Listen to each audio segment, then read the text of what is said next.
Welcome to Chillers and Thrillers Extras, paranormal stories that I include just for my YouTube subscribers. Thank you for joining, and let's get started. The Window, submitted by user Pit Rug. This happened to me the summer I turned 11, and is one of the scariest, weirdest things I've ever experienced. That summer, my parents sold our very regular one-story house and bought a much larger house in the next town over. And not just any house, but an incredibly unique one.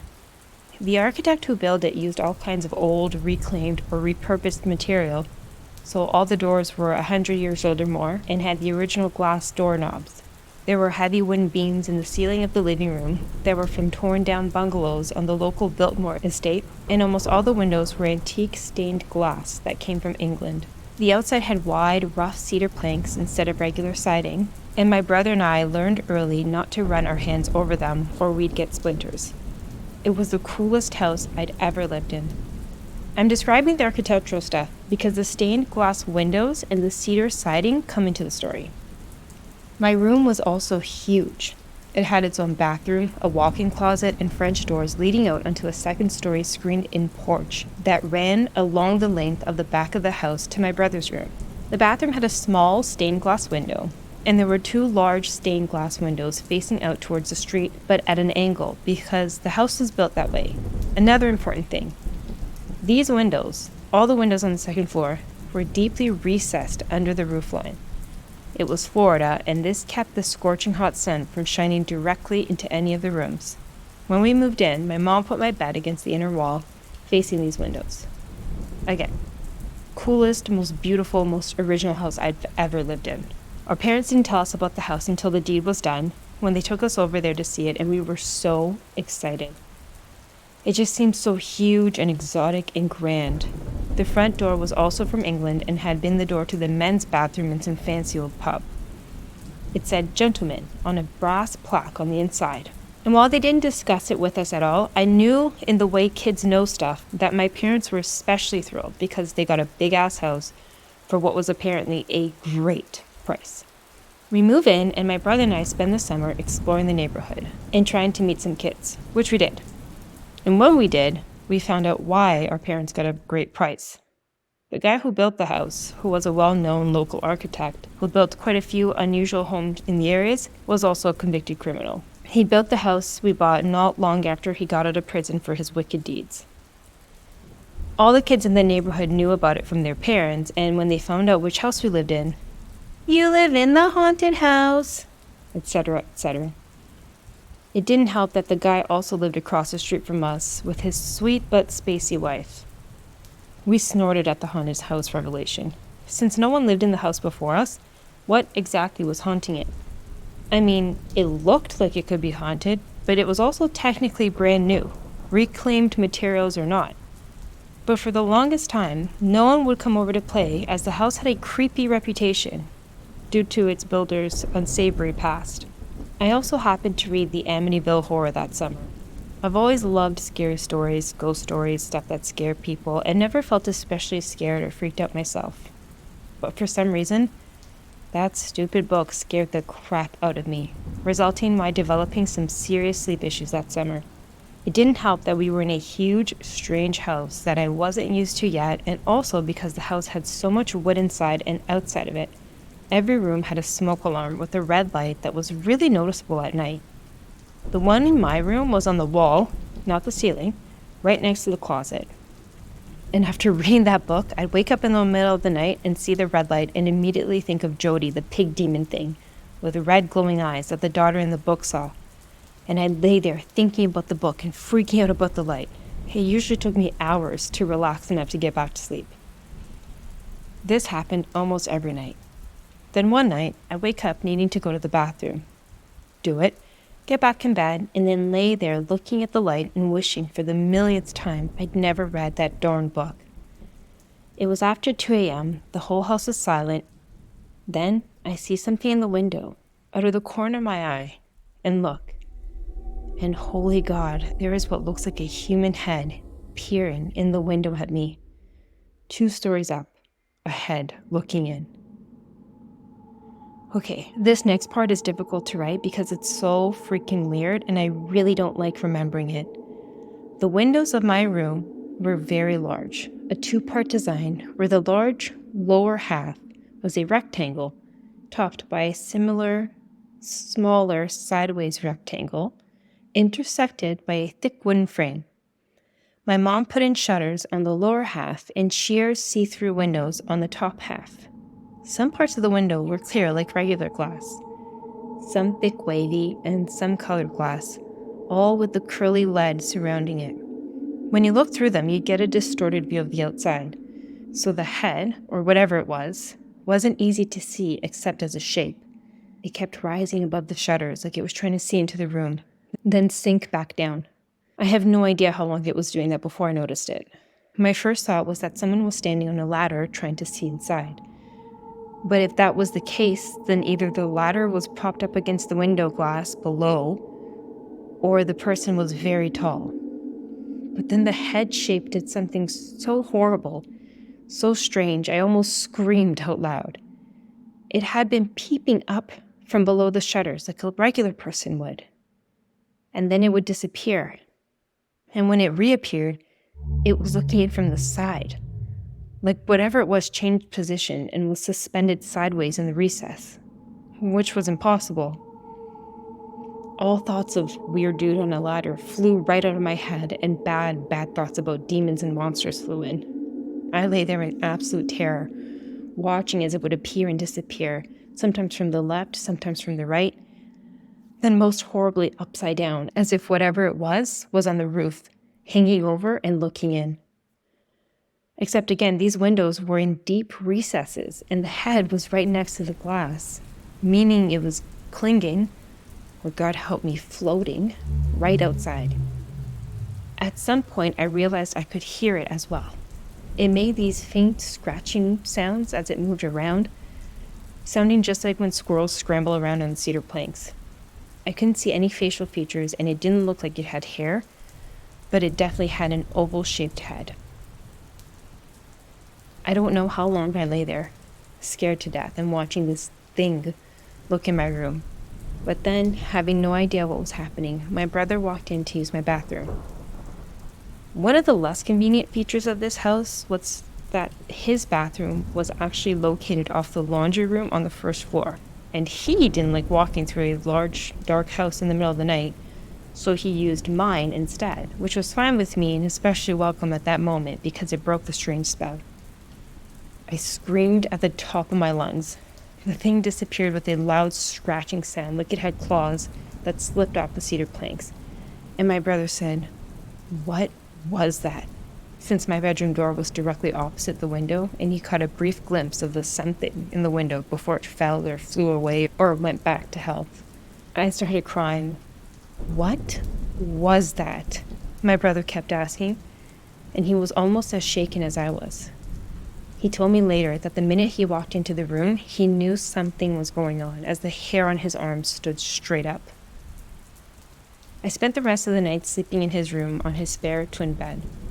The next day, we went outside and looked all around, but there was no sign of anything. No marks in the ground if there was a ladder, no marks on the side of the house, no evidence at all that something had been crawling around my window trying to see in. We never told our parents. They weren't the kind of people who believed in the supernatural, and they would have dismissed it as a nightmare. Never mind that my brother saw it as well. And it was the kind of soul-scarring experience that would make me so much worse for being dismissed out of hand as imagination when I knew it really happened.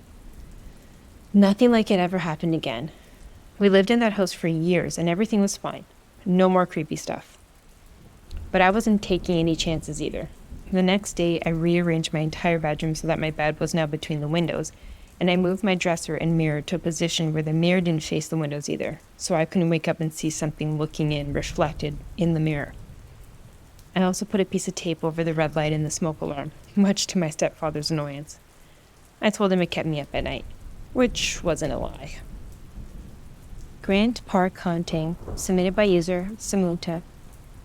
In 1987, I was living in a rented house in Atlanta, Georgia, along with 4 roommates. We lived there for just over a year, and during that time, we had several experiences with what we later became convinced was an actual ghostly presence. The house was located in an area of Atlanta known as Grant Park and was well over 100 years old. A beautiful old Victorian that had been built sometime just after the American Civil War, when Atlanta had been burned and destroyed by Union forces. We were all pretty young, in our mid-20s, and trying to get started in our respective careers, so the prospect of sharing the rent for a wonderful 2-story, 5-bedroom house with both an attic and full basement was an attractive one. One week after moving in, we were all asleep in our rooms when we were awakened by screaming from our roommate, whom I'll call Hannah. We all jumped out of bed and rushed into Hannah's room. She was sitting up, saying that she had woken up to see the dark figure of a man standing next to her bed, looking down at her. She said that when she had screamed, the figure turned and walked out of the room. She was very scared and highly agitated. Myself and the other male roommate immediately checked out the inside and outside of the house, but we could find no intruder. This happened around 2 or 3 o'clock in the morning. We finally got Hannah to calm down and everyone back to bed. The next day, we just chalked up this first incident to nervousness about living in a new home that just happened to be a creaky and somewhat spooky old antique house. Hannah would not hear of that explanation, and in the ensuing days continued to insist that she had seen this dark figure standing by her bed. She refused to stay in the house alone after that. About 2 weeks after that first incident, we were again all asleep, when suddenly there was a very loud crash and the sound of tinkling glass from the hallway that separated all of the bedrooms and a common bathroom. Once more, we all jumped up and ran out into the hall, where we found that a full-length mirror that had been mounted on the bathroom door had shattered into hundreds of pieces all over the floor. Since everyone had been asleep, we could not figure out how this had happened, as the mirror frame was still securely fastened to the door, and only the glass itself had broken. Atlanta is definitely not prone to earthquakes, and the street was not a busy one as far as vehicle traffic. So we ruled out the possibility that a large truck had passed by and caused vibrations to occur inside the place. Similar poltergeist activity would manifest itself in many other ways. There was one instance when I was home alone in the house watching television when, for no good reason that I could later ascertain, 3 candles that were sitting on the fireplace mantel suddenly fell off onto the floor, as if someone had swept them off with a hand. Then there was the phenomenon that we all experience at one time or another, where personal objects and other items would go missing, only to turn up later in a place where the owners would swear that he or she had not left them. On one occasion, missing car keys were found lying right in the middle of the person's bed, after a thorough search had been conducted for them. Other strange activity came in the form of knocking and tapping noises heard coming from either the attic or the basement, when it was certain that no one was in either space. The only other incident that involved the sighting of an actual entity occurred about 2 months after we had moved in. We were having a small party at our place, and a house guest, who none of us had met prior to the party, was taking a personal tour of the place on her own. She suddenly came running up from downstairs, saying she had just seen a man standing in the corner of the basement. She said that when she had called out to him, he simply disappeared. We immediately went down to the basement to check out and, of course, found nobody there. This was most interesting because there was only one entrance leading into or out of the basement, and a person who might have been trying to play a trick would not have been able to escape past anyone without being seen. The house guest who saw the figure in the basement was a new acquaintance, who we later determined had no prior knowledge that our place had any sort of unusual activity connected to it. After about 6 months of all this, things seemed to quiet down, and no more ghost activity was noticed or reported by anyone. We began to convince ourselves that maybe we had all overreacted to some degree, and perhaps we were just being overly imaginative about the whole thing. Finally, towards the end of our time living in the house, my wife and I were at a restaurant one evening, having a drink and dinner. We struck up a conversation with another couple sitting at a table nearby, 2 people who were complete strangers to us, and who we happened to meet that night by total chance. When they asked us where we were living in Atlanta, we told them about our place in Grant Park. They said, "Really? We used to live in Grant Park. Which street do you live on?" When we told them, they said, "That's interesting. We used to rent a house on the same street. What's your address?" When we gave them our address, they confirmed that they had previously lived there, immediately followed by the woman saying, "Have you seen the ghost yet?" Well, you can imagine that both my wife and I were completely flabbergasted to have received such validation about our ghost problem from two complete strangers. We ended up comparing notes with them, and they told us about many strange happenings they had witnessed in the house that were quite similar to our own. That experience thoroughly convinced me that there really is something to the whole subject of ghosts, and afterwards, I no longer dismissed similar stories that I heard from other people quite so easily. My childhood home, submitted by user theotherwhitegirl. I like to consider myself fairly sensible and somewhat scientifically minded, but I have no idea how to explain some things that happened to me as a child, in a house we used to live in for about a year. Once, I was asked to turn off the Christmas lights in the basement. I went to the tree, turned off the lights, and went to leave the room. When I got to the door, I realized it was shut. It was pitch black, but I didn't hear it close. I turned the handle to open it, but there was some force on the other side stopping it from physically opening. I thought my brother was playing a trick on me, so I ran to the other door, connected to the laundry room, thinking I could escape and sneak up behind him to scare him. But that door was also closed and stuck in the same fashion as the other one. I became terrified for the first time in my young life and started clawing at the first door. I screamed and screamed until my mother came running down the stairs and pounded on the door until it opened. I ran upstairs and found my brother in his room, clueless. We had no idea what had happened. A few other weird things would happen in the house regularly. For example, in my room, I had a closet that when the doors opened, a light would come on, but the doors were impossibly hard to open, even for my mom. I'd have to apply almost all of my weight on it just to open it. Anyway, at night, the doors would creak open, and the light would come on, waking me up. I had to tie them with shoelaces at night to keep them closed so it wouldn't wake me up. But during the day, I could take them off and they would continue to be hard to open. A few weeks after the basement entrapment incident, my mother and I were cleaning in the kitchen, listening to the radio. For some reason, the lights flickered and the radio started changing stations. My mom shouted for whatever it was to stop. She shouted, "Please leave us alone," and it stopped almost immediately. Nothing else happened in the house after that, but then again, we moved out only a few months later. Now what's really scary is that I brought up this topic to my mom a few weeks ago, and she mentioned a story that she never told me as a child to prevent me from freaking out. She said that in the middle of the night, she heard the porch door open, so she went to investigate. She found my brother walking towards the creek in the forest in our backyard and chased after him. When she got to him, she realized he was sleepwalking and woke him up.